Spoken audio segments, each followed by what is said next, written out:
I hope people who buy our shoes buy them because they're handmade, because they're beautiful, because they're quality, because they're natural materials and all those things.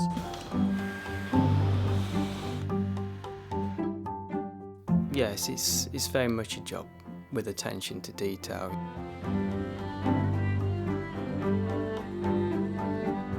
What I do is the result of all these other people before me.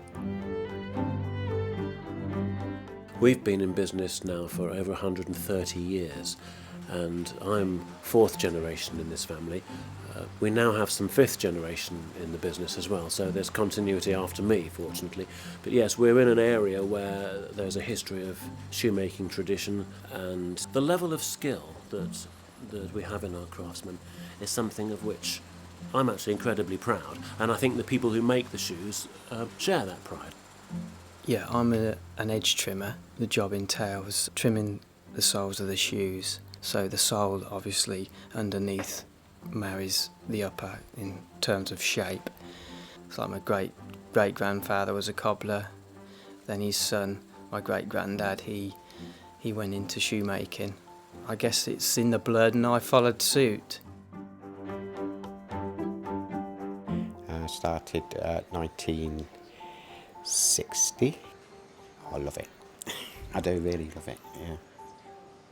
You do know the people, whereas other firms I've worked for, especially the bigger ones, you don't get to know the people. The way I put the pressure on and take it off to do certain points where they want it dark in the toe, dark in the back, and that, you know. It's like doing a bit of painting, say. Some people take years to learn.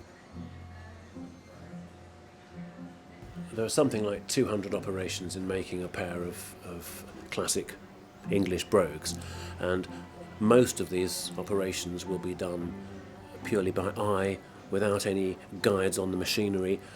They're mostly highly skilled jobs, and each person in the chain is entirely dependent on the previous people doing their job to the highest degree of accuracy.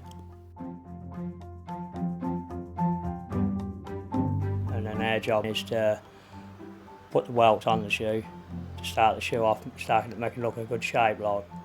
It's mainly there for the sole to be stitched to.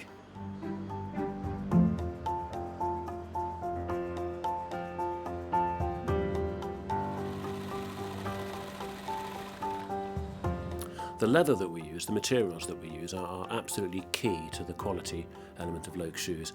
If you don't start with the best materials available, then you'll never be able to make the best shoes available. Generally speaking, the best leather comes from within Europe. Here we have the best climate for breeding the best cattle, and that means that it produces the best hides and the best skins for shoemaking.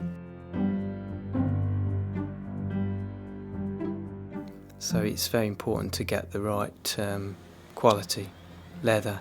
Obviously, if you sharpen your cutter, you know, you've got to take it very steady because you don't want to trim too much off, and then once it's gone, it's gone. There's no going back. My son's been here 3.5 years now. He's on welt time. He's good with his hands. His brain's in his hand like mine. They've got to look like pairs. Anybody can do one. You've got to be a bit of an artist to do it. You know, you've got to have that, like, the same thing, the eye and the hands and the look of what you're looking for.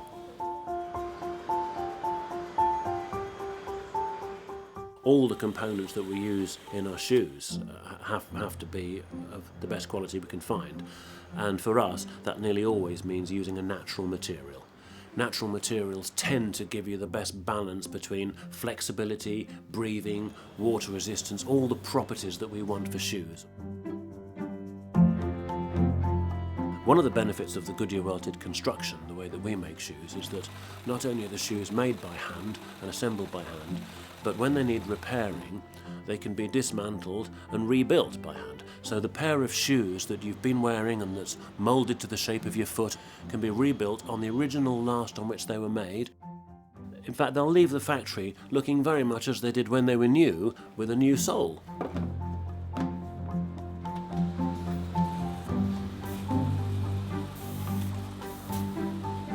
Attention to detail that goes into those shoes, how the manufacturing process, how long it lasts, how long it takes to make them.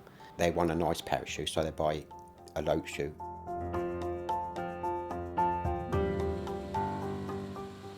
I think our shoes are a good illustration of the fact that in an age where we tend to throw lots of things away, there is still a place for timeless classics and enduring quality.